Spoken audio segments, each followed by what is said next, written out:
Chapter 22. Welcome back, Crupper. If you read the comic on page 7 of this novel, then you know what happens whenever Ken Underpants gets water on his head. Unfortunately, Miss Anthrope's wet, slobbery kisses had produced the same effect.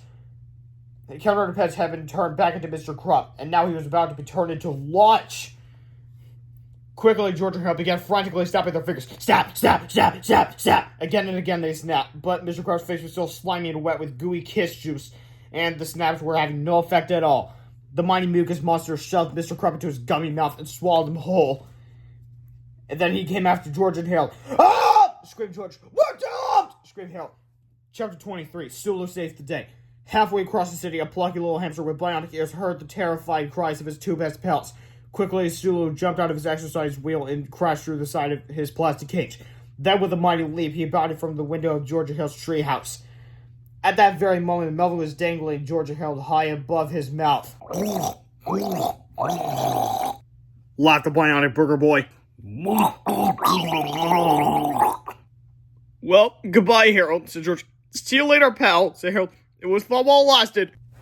Finally, Melvin let go of George and Hale. The two boys screamed as they fell face first into the gooey, gaping mouth of the swoosh.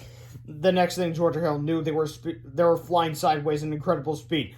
Everything around them was a blur of motion, except for the sight of their little buddy Sulu, who had literally grabbed them from the murky mouth of death at that very last second. "Atta boy!" cried George. "Hooray for Sulu!" cried Hale. Sulu set George and Hale down on the roof of the distant building, then returned to the scene of the crime. He grabbed a few oversized novelty items from the tops of some warehouses and turned to face his mortal enemy. Chapter 24. The Chronograph Voucher to Part 2 in Flipperama. Warning, the fine stunts were performed on closed streets by a highly trained professional hamster. To avoid injury, please do not grab oversized novelty items from the tops of warehouses and beat up giant monsters with them. Cane tops keep falling on my head. Yummy, yummy, yummy, I got glove in my tummy. A hard day's bite. Chapter 25. How to reverse the effects of a Kabantron 2001 easy step. The bionic Boogerboy was defeated. He flopped, unconscious, into a giant boogery blob that spread across several city blocks and nearly 4 whole pages, as reporters surrounded his massive oozing body.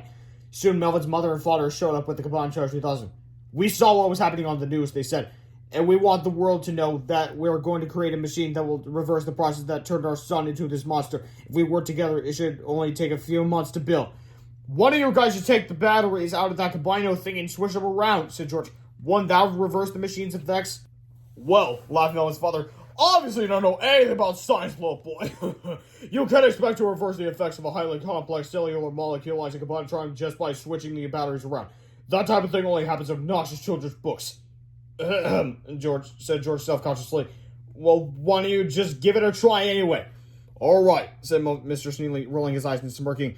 He quickly switched the batteries around and powered up the machine.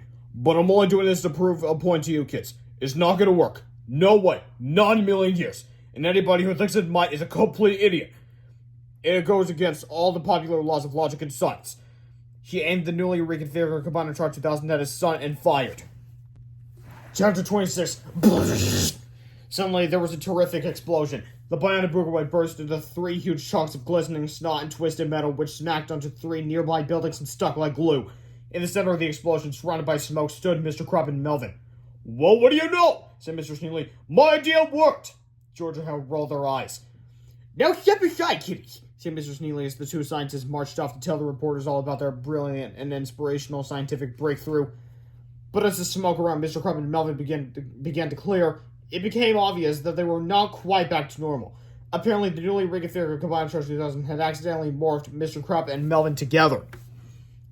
"Don't worry," Mr. Sneely told the reporters. "All I need to do is zap them one more time. That should set everything straight." He fired at the Combinotron 2000 again and prepared to blast away. "I sure hope this separates their bodies," said George. "Me too," said Harold. Chapter 27. Difficult or short. It did. Chapter 28. A happy ending. "You know something," said George?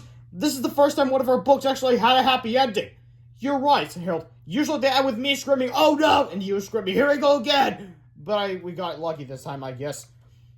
"What do you mean lucky?" said Mr. Krupp. "It was my invention that saved the world. You guys are so immature."